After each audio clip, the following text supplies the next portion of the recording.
Hello everyone, well, good evening, good morning, good afternoon, whatever, for those of you who are still hobos enough to watch this thing, just like we're hobos here, we're at the Washington Memorial, and I have the pleasure to meet someone that I've been, well, sort of advising a little bit, but definitely admired his work in the past. So I'm here with Sage Gerard. Sage, welcome to my show. Thank you for having me. So, to my audience, you're probably a novelty. I mean, except for the portion of the audience that's coming from the AVFM direction, most of the people watching this will not have any idea about your past work. So please, why don't you tell us a little bit about that? Sure. There's a very long story behind how I arrived at AVFM, and I don't need to go into all of those details. What I can tell you is that when I arrived, I had grown interested enough in the services that were available at my local university, Kennesaw State, in order to see, to ensure that it met a minimum level of quality for young men, particularly when it came to adjudication of criminal allegations and whether or not they were really heard and understood on their concerns.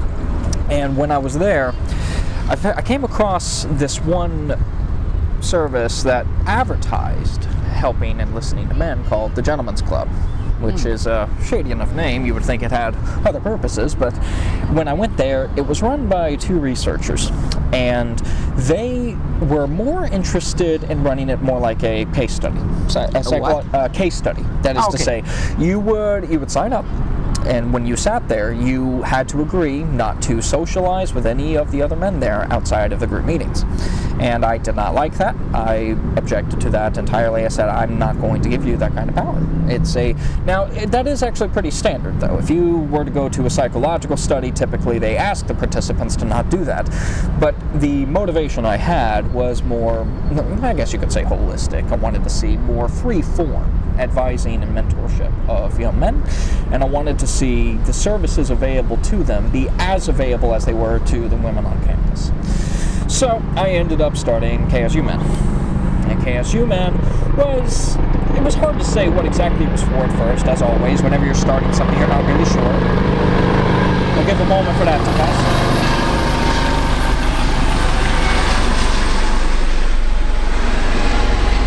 I hope they're helicoptering commies or something. Yeah, that was, we just had a couple of very bright, orange, loud helicopters pass by. They looked very important. I hope some communists are getting a free helicopter ride. I imagine it was they're going straight to the lakes, or we should check out where the commies are falling from them. Sure. So I ended up starting KSU Men. I had to get buy-in from, I think it was 25 different students. Had to get their signatures, get their names, etc. And at the time I was starting up tables, I got print materials done, and I had worked with Paul Elam at A Voice for Men in order to get the sponsorship and fundraising necessary to essentially get that buy-in. And I was very limited in how much time and resources were that I could really use. You were limited in time because you were graduating.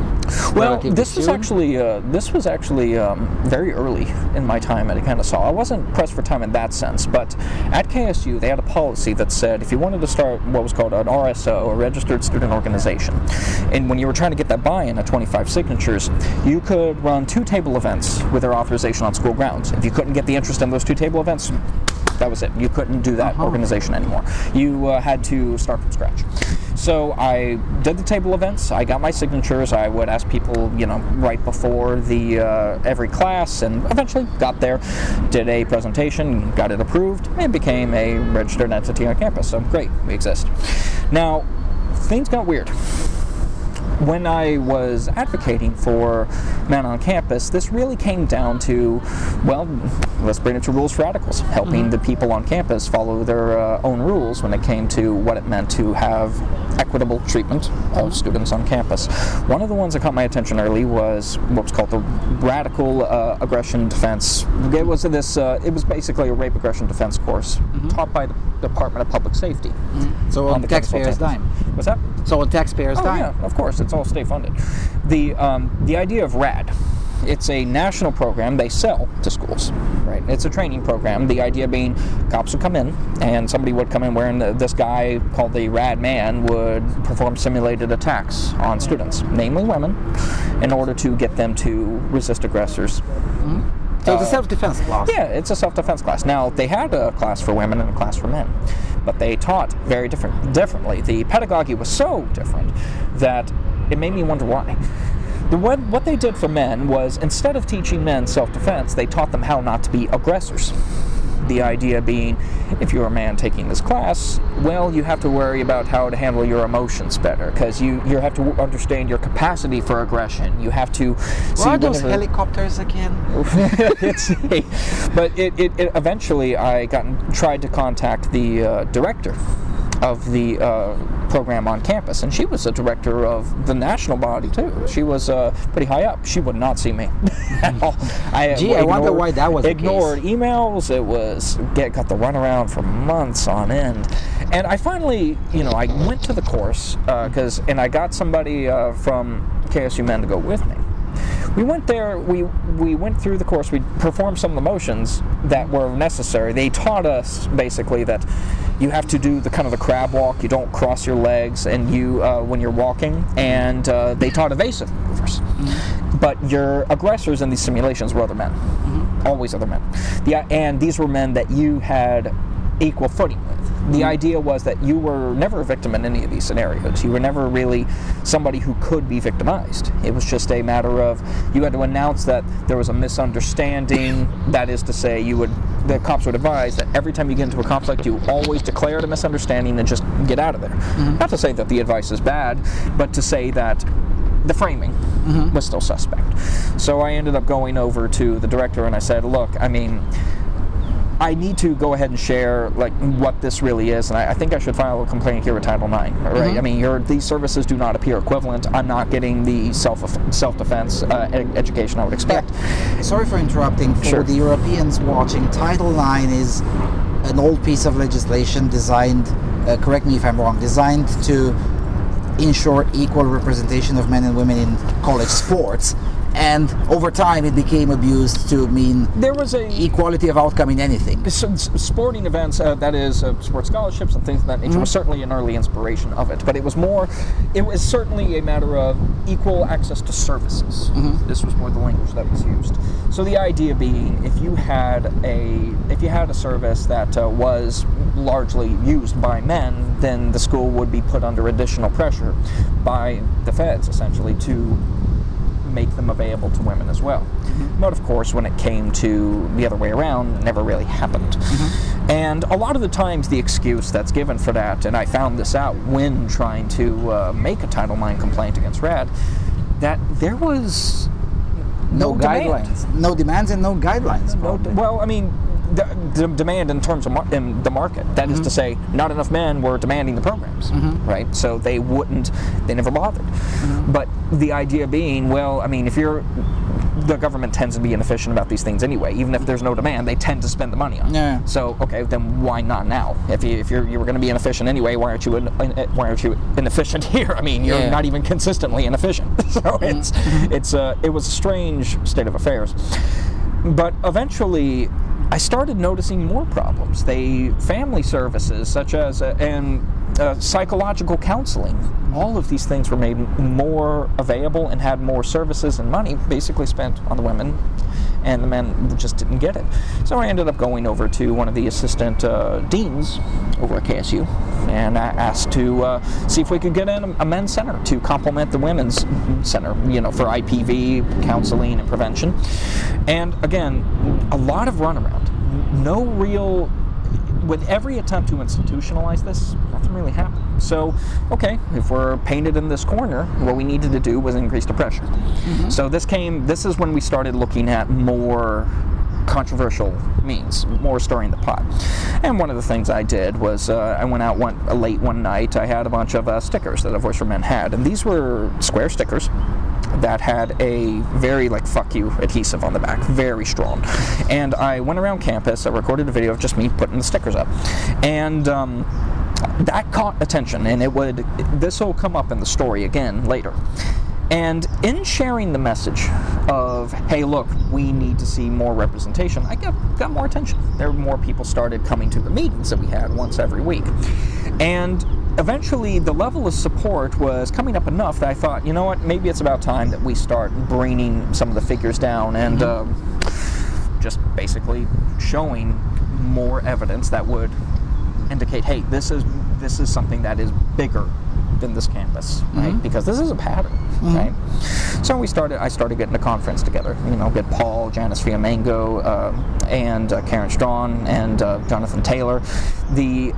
And it was overall, it went really well.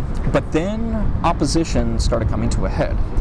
One of the organizations on campus, that is one of the departments on campus, called the Interdisciplinary Studies Department, took aim. Now, in interdisciplinary studies, I don't know how different it is over in Europe, but it's essentially a social science. Includes gender studies, includes African American studies, and all of the useful shit that ends in studies. Yeah, I mean, it's a humanities focused, typically heavily partisan, right? So you end up. I ended up getting strange behavior on the part of where KSU Men met the university. So, and to get into what I mean, we have to understand a little bit more how the organization is structured. In order for a student organization to exist on campus, they need to have a faculty sponsor. That is to say, an advisor. That's what they... Someone from the faculty needs somebody to from vouch the for you. Yes, exactly. The advisor is the person that you go through in order to get campus services. Get some space, you got to go through the advisor. You want to rent a camera, you got to go through the advisor. And the advisor also has to sign, put their ink on paper. So basically they vouch for you. Yeah, they vouch, and they are agreeing to be that basically a faculty representative for contact. Now, the advisors don't get a vote. They don't tell the students what to do, but they are necessary. You must have one to be a valid registered student organization. And I built a relationship with somebody in the honors department, and she was my advisor, and her name was Liza Davis. And Liza Davis, eventually, she sends me an email one day, and she says, Sage, are you at all affiliated with A Voice for Men? And I said, yeah, I'm the collegiate activism director, right? And she says, well, I can't be an advisor anymore. She's just gone, right? And this was during conference time, right? Well, shit, if we don't have her, we don't have a conference. So I was panicking, right? By this point, I was raising money. And, if I'm very strict about this. If I have other people's money, I'm going to use it exactly in the way I said I was going to use it. And if this kind of thing happens, then not only is there a risk of egg on face, there's a risk of just everything just going tits up, and you don't really know what to do with the money, right? So I ended up scrambling. I got a couple more advisors, so the redundancy was there. Safe. But I was wondering, what happened? Where'd she go? She wouldn't talk to me. Completely cutting contact. Then she ghosted you, basically. Ghosted. Now, here's the nice thing. One thing I learned about my rights as a student, we have the, I think it was, God, it's been long enough ago, I'm probably going to mess up this acronym, but FERPA. We have rights as students to get access to our educational records, right? And interestingly enough, when faculty, at least in the United States, sends email and they mention you, that's part of your educational record. It goes on your record. It's part of my educational record, which means I can see it. So now everybody's not really thinking about this, but I have implicit surveillance to the faculty. So I put out a request, and I stacks and stacks and stacks of emails, right? So there's a lot of chattering about you. Oh God, a lot. And I ended up getting, at this point, KSU Men had actually grown beyond what I had originally. I never knew it would get this big, but people were doing studies about it, like they were doing their student projects on it. So I get Liza's email, and I saw the background. Somebody on campus named Tom Penn, he was a peace studies professor. No, I'm serious. He had his signature. Look, in the email, his signature was him doing this. And there's a dove. It's like a walking meme. There's a dove in in the department's name. It's so dumb. I mean, I'm wondering what the degree is for. I'm really, what happens here? I'm sure it's all electives, but. So he sends an email telling Liza Davis, oh, by the way, Sage is with A Voice for Men, and they're a hate group according to the SPLC. And so this is back during the first pass, where Arthur Goldwhack had been alluding misogyny, and then So that scared Liza Davis away, because in terms of academics, they're very, very concerned about their image, very concerned about optics. And that got to the point where I was just thinking, oh my God, what is this guy up to, right? This is when I started learning about the interdisciplinary studies department, because I was looking through these emails and I found out that, my God, the gender studies department after it, they're actually setting up meetings specifically to plan how to interrupt the conference. And I'm just thinking, what do I do? Oh shit, this isn't good. And so I ended up, I just decided, I think the best thing for me to do, get my recorder going and confront them. I go over and I just wanted to just ask the questions. And one of the gender studies professor there was Stacy Keltner, right? I go over and I ask to see her, and then I'm told that, she's out. She's at a meeting, right? Turns out she was actually hiding in her office, claiming that she was so scared to see me, right? But that's for later clarification. So there's nothing wrong here. It's just they didn't like what was happening. The messaging that was coming out was, look, the services are not equitable here. And this, from what I saw, was completely unprovoked. Disruption in my organization that could have actually derailed the conference. KSUM could have not existed if we passed a deadline without an advisor. We would have gotten into, I think, a frozen status first, but it just wasn't good. But this was straight up sabotage, right? And it can happen just with an email. And I didn't like that. And I wanted to basically report this. But things had to get a little more interesting first. I got a letter from the legal division in KSU. Oh, I remember that. Yeah, the letter basically said, if you contact anybody over there, we're going to charge you. You're done, boy. Like I was put on a no contact. I could not approach that department. I could not email them. It was scary. I mean, this was essentially, I got effectively banned from that part of the campus, right? And it made me really think, okay, yeah, I'm on thin ice here, but this can't stop, right? And I started learning more about the incentives that were really going on here. It really came down to... You were endangering their jobs. Maybe I was endangering their jobs, but being targeted was the thing, right? Now it was in the conference. That was the goal. They didn't want this to happen. They didn't want me there. And then at the time, not only was I a student at KSU, I was also working there. I was an employee. So they tried to compound this, not only with trying to threaten my progress toward my degree, but they said I was harassing them at the workplace, creating an unsafe work environment. Oh yeah, the hostile working environment. Oh bollocks. God, yeah, no, it was. I was just a complete monster. So, at this point, I knew I had to get more on the defensive, but I ended up talking to the Title IX coordinator, and I stated my case like, hey, look, man, I'm not meaning any harm here. I'm just but they're clearly targeting me. I've got recordings showing this, that, and the other. And they didn't really pursue any further action against me, but they did say, look, we're not lifting this no contact. You cannot contact anybody here. But it moved on to the point where they tried different strategies. And, I will say to your viewers that there's all sorts of elaborating materials on the story that goes way more into detail than I possibly can in the time that we have. But I can tell you two more things happened that were of note as we were approaching the conference. One, a new student organization popped up specifically to oppose us, called Yes Body. Yes Body was the one that promoted intersectional feminisms and the... You mentioned intersectional feminism, a helicopter comes up. This one's great. Yeah, this one's really great. Very good to helicopter feminists with. Oh yeah. Okay. But anyway, they... So Yes Body was basically their first order of business was to schedule a protest. Now I was telling you this, I was telling Luchin this before this interview, but there's actually a part of the green on Kennesaw State. It's called the Free Speech Zone. Like, it's this little patch of grass, and if you wanted to do a protest, you were like supposed to stay in this patch of grass. It was so stupid. But the protest, of course, spanned the entire green. and they basically took, it was weird, they took a whole bunch of panties and they stripped and put them all on clotheslines circling the green, basically as a form of symbolism of clothes that have been ripped off of people for sexual assault, I guess. And they had a mattress in the middle that was I don't know what it was. I think they were trying to do an art installation, but it was all about, you know, using sexual assault as Make a no way mistake, of, this was before the mattress girl fiasco, so, you know.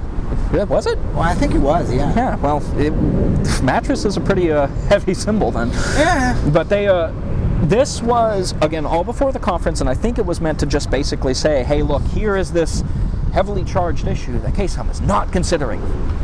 And if we allow these people on campus, then they're going to hide this issue. They're going to silence it.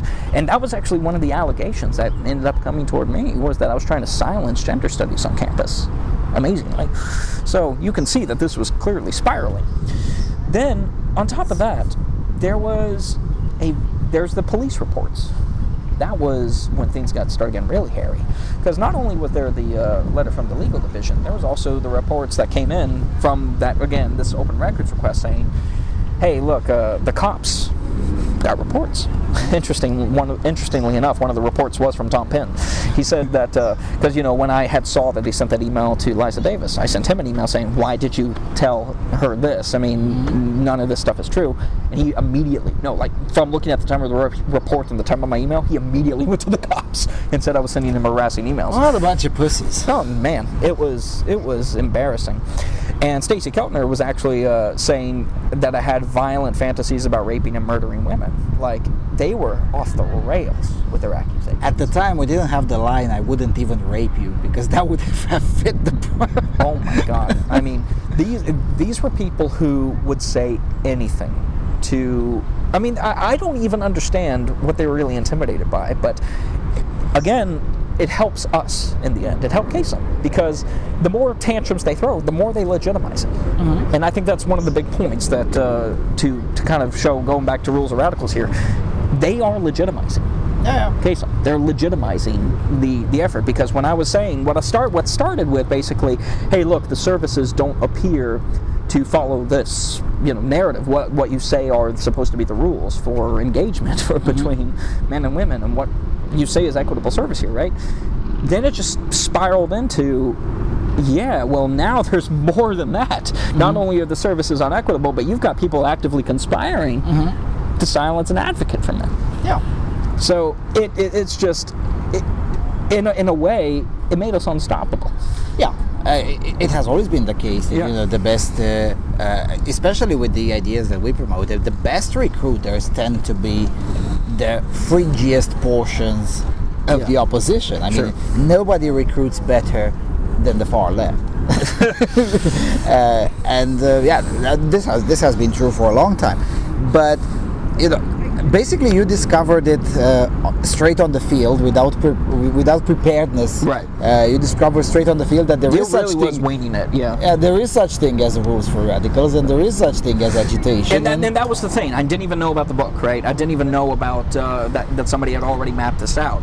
It really was. I went in there and I just thought, I'll figure it out as I go. Because I mean, with enough dedication, you learn what works and what doesn't anyway. And what works was that. What works is agitation. I mean, what works is, especially if you're starting with something that nobody's ever really heard of before. If you and to them, non-feminist discourse was definitely unheard of. And the pattern is even broader than that, because I mean, you've gone into political science forever, so you know about the median voter theorem, right? You start you start with what the people who are predisposed to agree with you, and the people who are at the opposite end, their pressures, push the entire force toward the middle, and you get that bigger audience, right? So you end up with that. It gets helped along. Eventually, it does get bigger than you, and how you steer it starts to matter more, right? And that gets tricky. The other force outside of the police reports, outside of those attempts to sabotage, was Brian Klein, which was he was the founder of Atheist United, one of the interesting atheist plus kind of figures over on Kennesaw State. And Brian Klein was very type A. Very much somebody who had been wanting to pick a fight with me ever since he heard of me. because to him, atheist until it comes to the feminist religion. No kidding. Yes. Like, it was but he really saw challenging me as, I guess, a kind of rite of passage, because there was in debating me, which is what he wanted. He wanted to challenge me to a debate. He wanted that opportunity to embarrass me, to look better. And his personality really was all about Brian, right? His image mattered a great deal. So he ends up inviting me, out to eat. Let's negotiate some terms for the debate. He completely, he skirts a lot of his own rules too. And as I've learned, and for those of you watching, there is recording of the debate. It's called "Did Feminism Get It Wrong?" And if you watch that, you'll see a lot of the forces at work. But I mean, there's a lot to indicate that Brian, met with Yes Body. He knows the forces that are opposing me, and he was. I can't say to what degree he was in cahoots, but I know he was talking to them. I know he was trying to set something up. And or at the very least had a predisposition to have a mutual understanding with the opposition. Sure. And he was actually pressured in many respects to try to humiliate me. He said, I remember during the debate, the debate topic was about, hey, look, is feminism consistent with his promises? And clearly my side was where it was. And he ended up asking, Sage, do you realize that there are women on campus who need security to escort them to their car because they're scared of you, and things like that? And I'm just over here just about to die laughing. I mean, I was deadpan the whole time, but I was about to die laughing because I'm just a fucking nerd. I don't have a mean bone in my body. I really, it's dumbfounding almost just to see how a few simple words could spiral this community into, I don't even know what this is. How'd you even get here? How did we get here? Why am I on this stage? Yeah, but then again, manufactured victimhood is something that is quite popular. Well, I mean, that, and people's emotions are way bigger, always have been way bigger than the what's actually happening, what they're responding to, right? And one of our habits as human beings is that we end up allowing our emotions to give priority to perceived threat, right? Yeah. And then if people get swarmed by their own emotions, they don't stop and let themselves choose the more reasonable path, and that just creates very entertaining threads. And it gets even worse when there's not just one person, but several influential individuals whipping them into frenzy. Yeah, that definitely doesn't help. Oh no, it was absolutely churned. It was there was a lot of hyping up, I should say, and of course, I would say, if you put all the rules of radicals aside and you had to focus on one lesson, I would say, and I'm sure it was repeated on your channel many times before, is always fucking record. Record everything. I don't care if you commit your life to constant self-surveillance. Record. Because these little guys, these little recorders are your best buddies. And if you can get a recorder that has one of those that does digital signatures, so it can authenticate that it came from this device, the device was in working order. Every time you end up running into somebody who just, for some reason, has picked you, you are targeted, you need that. And I've never done any engagement where I couldn't record. There was actually a time when I was going through, trying to find a resolution for the interdisciplinary studies department, and me being able to walk to that side of campus. I had asked for a mediation with the ombudsman at the university system level, but mediations, you're not allowed to bring a recorder in, right? So no. And that, knowing the ombudsman knew the department head of the interdisciplinary study, no. Yeah, that would have been the kind of inquisition the way Lindsay Shepherd recorded. Yeah, and not only that, but the idea is that when you do a mediation and you come to a resolution, a lot of stuff that you would claim was evidence for conflict before would be inadmissible in court, because the mediation was meant to come to a resolution. So cast the rest of the case details as irrelevant. Now, that's from my very limited understanding of how this stuff works. I'm sure that a mediation attorney would say I'm getting some details wrong. But But that was the premise. Like, I couldn't record. That's what mattered. And that I couldn't do it for that reason. So I had to deal with the chessboard as it was. So the conference ended up going through. Went well. And considering, I mean, it wasn't as big as, say, the International Conference for Men's Issues, but it was big enough to make a splash. Now, then, of course, I came to the time I had to graduate. So I had that big question of who's next? Who's getting the torch? Right? Who is going to carry it on? Unfortunately, no one at that campus. I mean, it was really there's a lot of fear, because one of the biggest hurdles that you have to deal with, especially from a leadership position, is finding somebody who is willing to take the same risks that you did. And this is not something you do unless you're willing to have something haunt you. And no one wanted to do it. So at the time, I had organized Zen Men as an LLC, and so I incorporated it over in Nevada. And the Zen Men was a rebranding of KSU Men, because I can't use Kennesaw State specific branding and that level, trademark reasons. And when I did that, other chapters were showing interest. Like there's a guy over at Madison, Wisconsin. Yeah, he ended up starting his own chapter. MWU. Yeah, and he ended up he's still active. However, the original chapter is not, because by the time I left, no one picked up that mantle.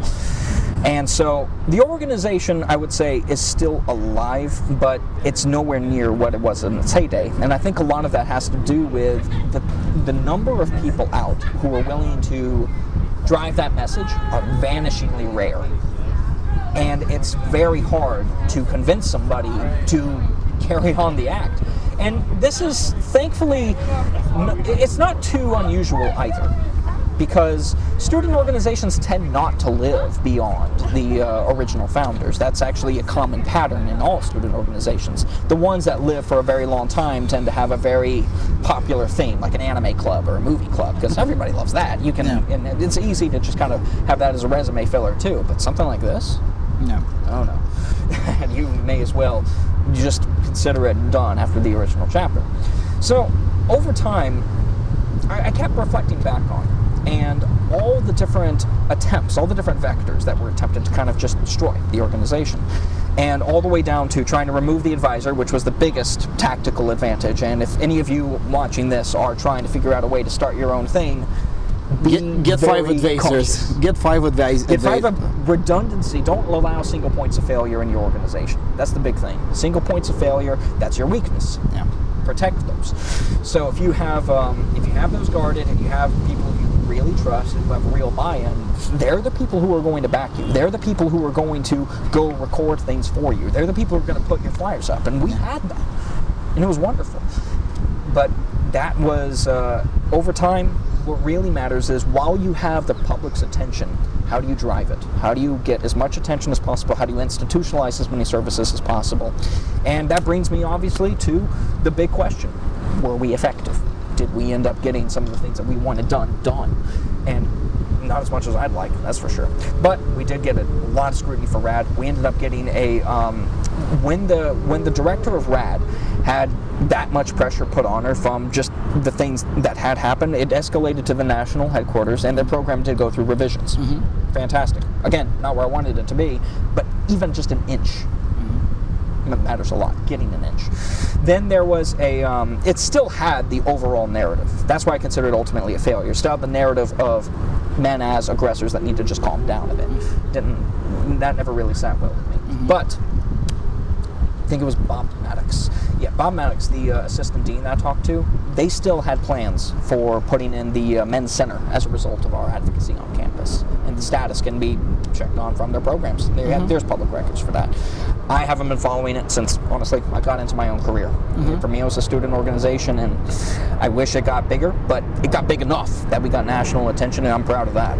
Yeah, and you got leftover chapters in other places. One that I know of is still active. Yeah.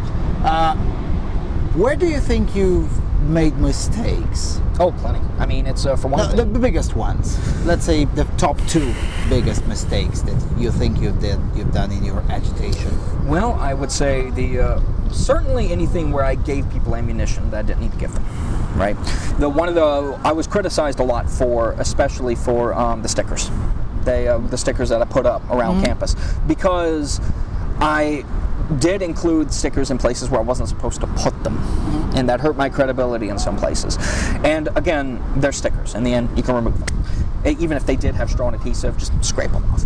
They had but I recorded myself doing it. I made it very clear I was being shady. I was like, I had my coat on. I was on the campus after hours. I made it clear it was me, and it was just basically, yes, I was doing agitprop, but at the same time, I also had given them ammunition that basically gave them something to point to say, look at this creepy motherfucker.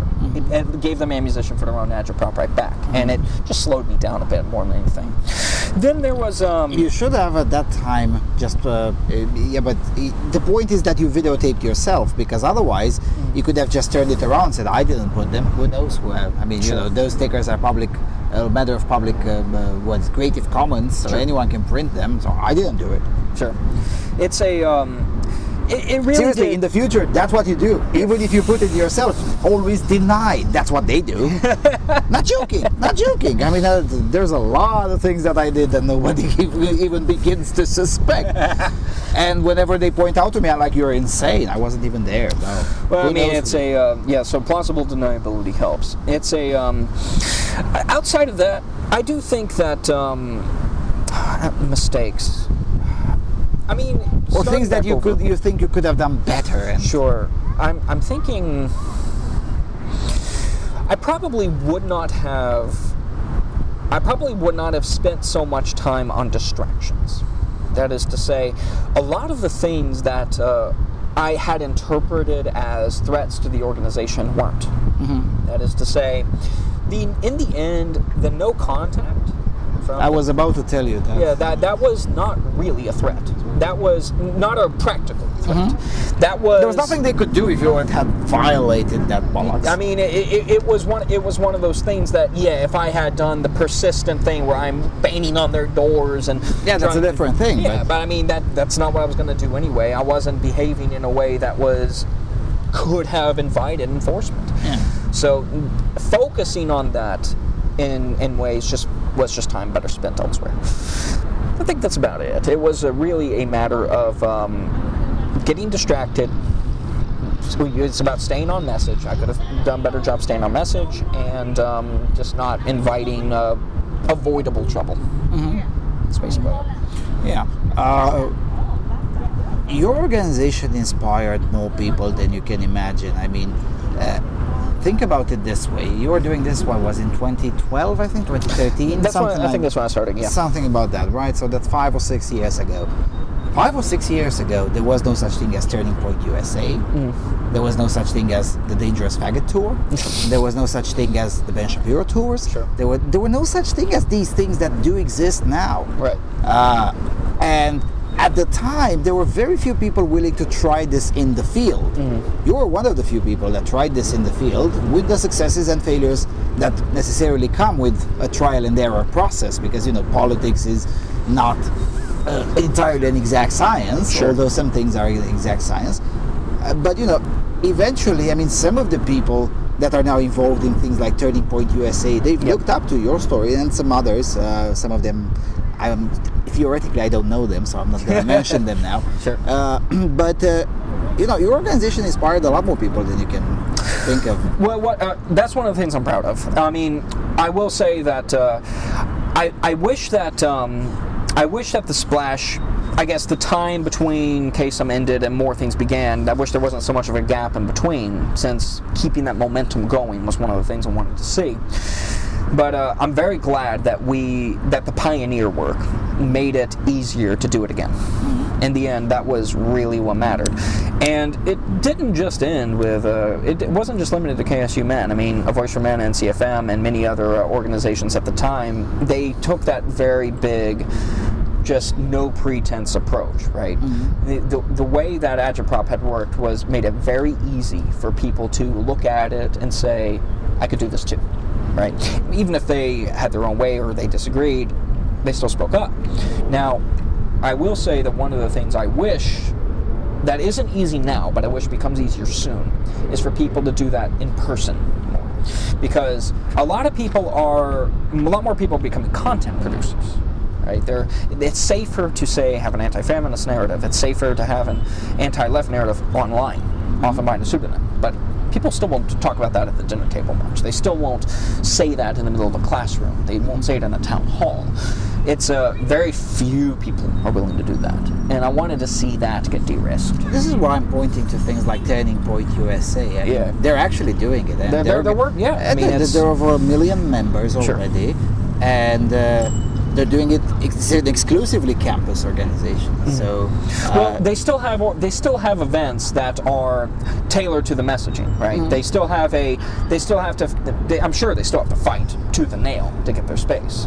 I'm talking more about really every day, not needing an organization to bring up what you feel. Because one of the things that I ran into a lot is, hey guys, I love what you're doing, but I'm fucking scared I'm not going to do it to say what I believe out in public, right? It's one of those things that I really would like to see us work toward our own obsolescence, right? And I just think that these advocacy groups should work to not be needed anymore. Yeah. Right? With Turning Point USA, this is one of the reasons why the men's rights movement never went extreme. Yeah. Because, for the most part, we're like, I hope we no longer have to exist. Right. It's not the perpetual revolution that is the goal. Yeah, it gets tiring.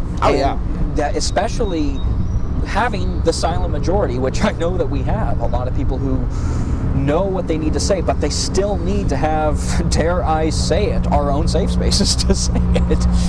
Yeah, so you mentioned safe spaces. Every time you mention a trigger word, there's a helicopter coming in. I should find a use for my newfound powers. Yeah. Safe spaces should be helicoptered into that lake, including the occupants. but you know what I mean. Yeah, of course. Having to fight tooth and nail for a chance to speak shouldn't be necessary.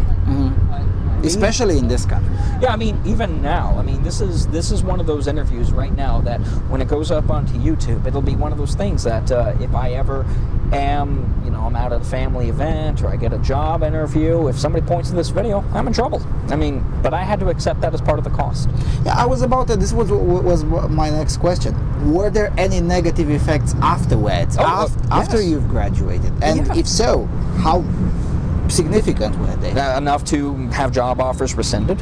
Okay. Enough to have people who were once friends send me emails denouncing who I am, telling me things as extreme as you need to study empathy, telling me that I was effectively a monster that was completely out of touch. I mean, it was bad. I mean, it's not. But again, that is one of the things that I hope will get better over time. I started all of this with a desire to see empathy become more reciprocal, to see services become fairer, to see people get what was not in essence I didn't want to see a proliferation of things like state control. I didn't want to see a proliferation of basically telling people what to do, but I wanted to see better accountability. And the accountability was really out of whack. But that's misogyny, mate. That's it. I mean, once you get that stink on you, it doesn't come off. And that's the problem. I mean, we still need organizations to create that to basically try to persuade the public that this is okay to talk about. And but the risk is there. If you get this stink on you, it's going to haunt you. Have you tried? And I know this is sort of a loaded question, but have you tried to do basically things like what I do in Europe, basically private mentorship? I mean, there are many people whom I mentor, and it's never public information that I do that. Sure. And you see narrative similar to the Freedom Alternative appearing in places that you would never imagine. Have you tried that? There's actually an open invitation that's still open for people to contact me for that explicit purpose. Yeah. The interestingly enough, the people, and there are also articles that I've published on A Voice for Men, show basically with the consent of the mentee what I've advised. So it has happened. My experience has been a lot of the people who request mentorship, they kind of get the advice one-off, but they still want to do it themselves. They still want to figure it out, which I encourage. But at the same time, trails have been blazed, and we have the experience to know that some things work and some things don't. And I would not want to see somebody who wants to start something similar make the same mistakes I made. So yes, I have mentored. The offer is still open, and of course, and if you'd have my email at the low bar, anything like that, I mean, sure, they're free to contact me. It's it just really boils down to yes, and I want to see more of that mentorship happen. Because I found it to be very effective. I mean, I wasn't a big believer in this, but I found it to be very effective because you're essentially creating, I hate to use this kind of language, but basically activated cells. Yes. You know, you have 2 or 3 people in one state and 2 or 3 in another state, and some of them have some wild ideas, like let's go door to door, and they try it, and sometimes, believe it or not, it actually works. Yeah. Sometimes it doesn't, but right. you know.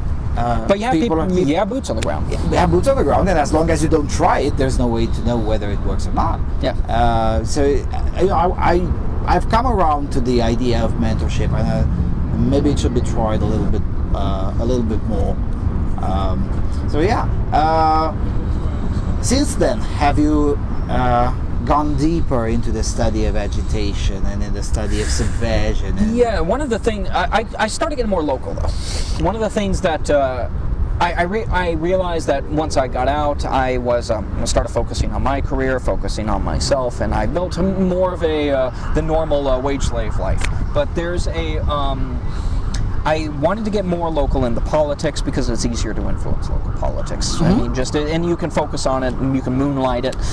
And I was focusing a lot on the Georgia Capitol in their in the advocacy for bills passing through the House. Well, the one bill passing through the House that would handle adjudications on college campuses a bit differently. I mean, you know about Earl Earhart. Yeah. You remember, so for those of you who have not heard of him, Earl Earhart is the Appropriations Committee member in the House of Representatives at Georgia that essentially would threaten Georgia universities with reduced funding if they would not follow due process for accused students on campus, which, great. Hallelujah. So I went over, he was proposing a bill with a couple of the representatives to say, hey, look, I mean, if you're bringing a criminal allegation forward against another student, then you need to involve the cops. Which should be commonsensical. Yes, but the idea being, he and the other reps wanted to interrupt basically the short circuit of the judicial system, right? Yeah. You file the allegation, the Clery Act kicks in, VAWA kicks in, and then campus tribunal comes in, they decide a disciplinary action, deeming you fit or unfit for continued education on campus. You could have disciplinary action filed against you before you actually go to a court date, right? So, and of course, that goes by the preponderance standard for so on and so forth. This is an old story for many of you, I'm sure. And he wanted to try to stop that. So that's one of the things I focused on. I got deeper, studying what can we do to get that passed. And I learned more about how propaganda can influence a conversation just at those very individual meetings, right? Mm-hmm. And I was helping out a local attorney and lobbying for this. And you know, my role there was much more mundane. I wasn't doing anything really crazy there, but I saw how perception could be mangled there. So the idea being, committee's meeting, it went through the House very smoothly, right? But once it was starting to escalate to the Senate, it wasn't looking as good. Because when the bill started out, it was more of a blanket statement about criminal allegations, right? Hey, look, you filed this criminal allegation, tribunal can't short circuit this, get the cops involved, go through the process with them in tow. And if you had this you had somebody who came in basically saying, I was raped on campus, and I really need you to understand that a cop is not sensitive enough to me, and I need to have the anonymity, I need to have people who are trained to be sensitive to me, and in order to make me feel more comfortable about coming forward. So the bill became from going about general, criminal allegations. It went down to straight up legalese in the bill, effectively saying, no, we didn't mean it like that. And when I saw that language go down, I'm thinking, oh fuck, we're screwed. Because when you start seeing lawyers starting to backpedal with their language, I just thought, all right, we clearly got the foot in, right? Because now the bill was called the Campus Rape Bill. It wasn't about rape when it came in. Nobody said rape. That wasn't a word used. But somebody used it, and now all bets are off, right? So that taught me that if you want to see benefits in the education system, you have to be very careful not to let that messaging really win. If it sticks, again, the stink is there. And last it was left at that legislative session, and this is the one before this one, we had Earl Earhart got the language snuck into a Senate bankruptcy bill, so it was able to survive to the next. And then I think he basically said that new federal changes at the federal level with the Department of Education have made him think that his efforts would have been redundant. So he's kind of stepping back away from it a little bit. And overall, I just thought whatever study I put in education really kept overlapping with just basic psychology. What are people going to say and do to control the message? So that's what I studied more deeply after going more into education. Yeah, and this was about to be the last question. What do you think? I mean, are you at least in the least bit optimistic with the changes happening now from the very bottom, well actually from here, towards in respect to this aspect, because it's not just what Betsy DeVos is doing, but it's also recently Sessions, what's his title?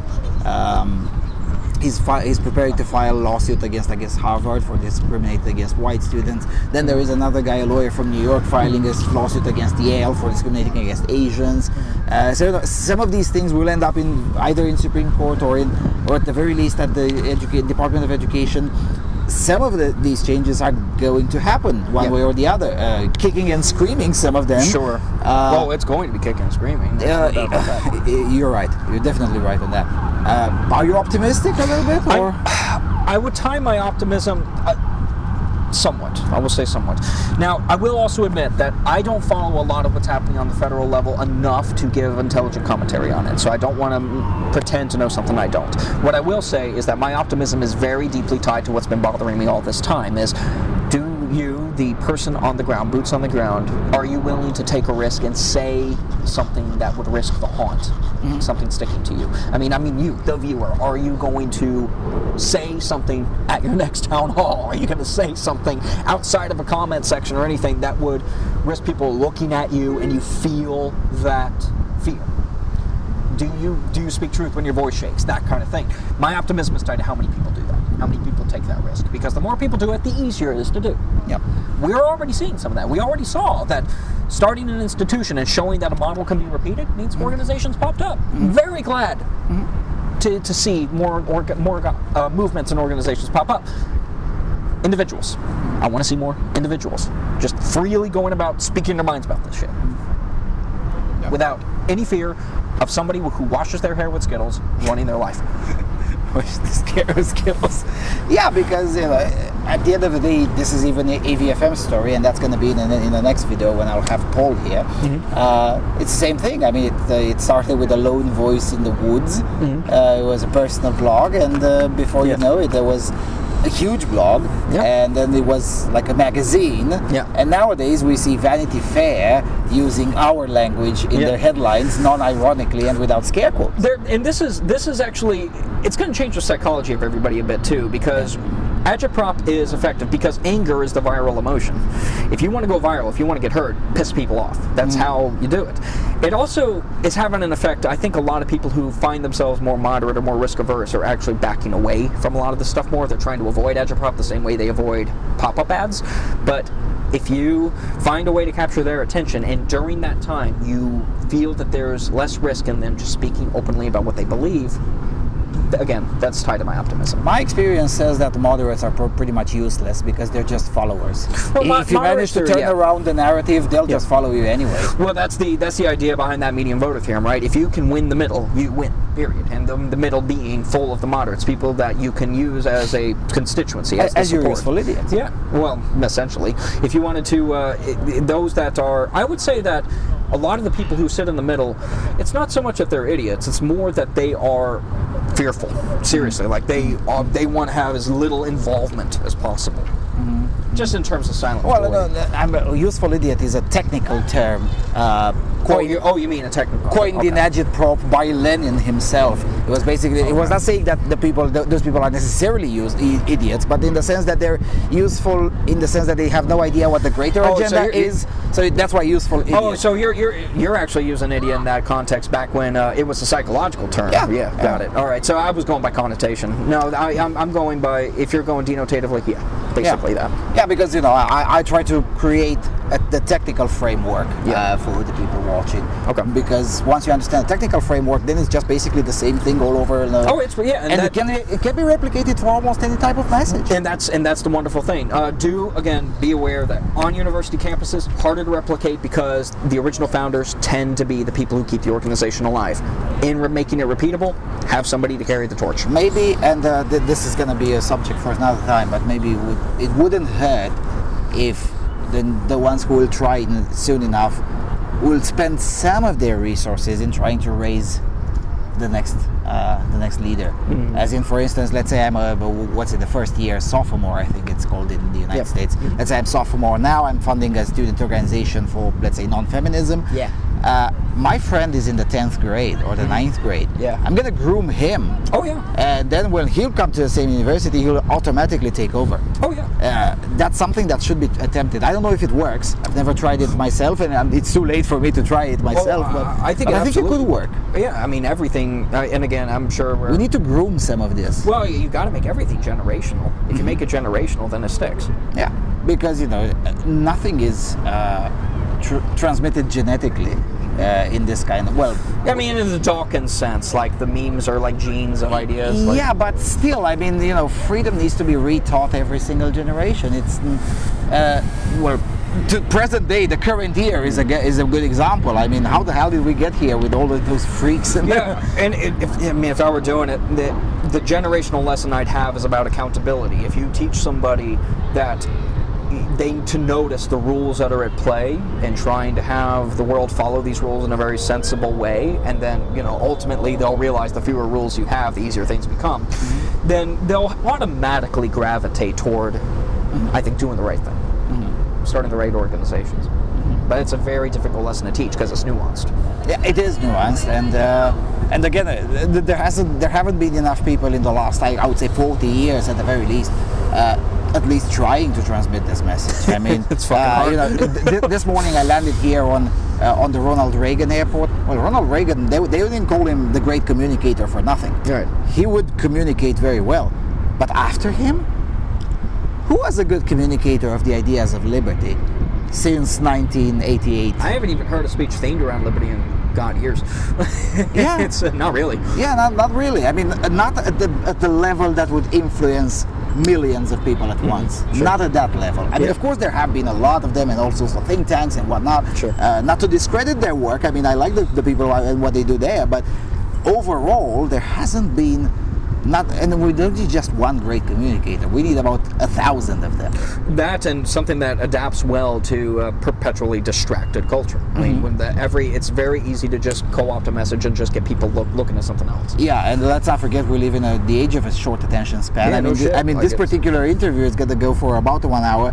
And, they're all going to forge this in like 10 minutes. Well, yeah, I mean, I know who to count on, but sadly, this is the age of 120. We're now 240 characters. No kidding. I mean, and that's already too long. Yeah. I mean, one of the benefits I had when I was, I let myself detach to focus on myself for a bit, and I was small time enough that everybody got distracted and started focusing on other things. That actually helps. It's if there's anything that, if anything I was saying earlier would scare people off about the haunt thing sticking to you, if you do get something on you, if people get distracted, you'll be fine. As long as people aren't focused on you, you could still speak your mind. It's just people will they'll react and then they'll go do something else. There's even a book about that called So You've Got Publicly Shamed. That's the title of it. Oh, really? And it's basically, half of it is what to do technically to get some of your record expunged. Yeah. But the other half is basically lots and lots of phrases saying eventually everyone will forget nowadays. Yeah, no one really cares that much. Yeah, and thank God for that. I mean, people not caring is actually a good mechanism of its own. Well, at the end of the day, we have physical limitations as humans. We cannot remember every single stupid thing. Until you piss somebody off enough and they'll remember everything about you. I mean, it's like a dysfunctional argument with something. You know what I mean? Right. Well, thank you for joining my show.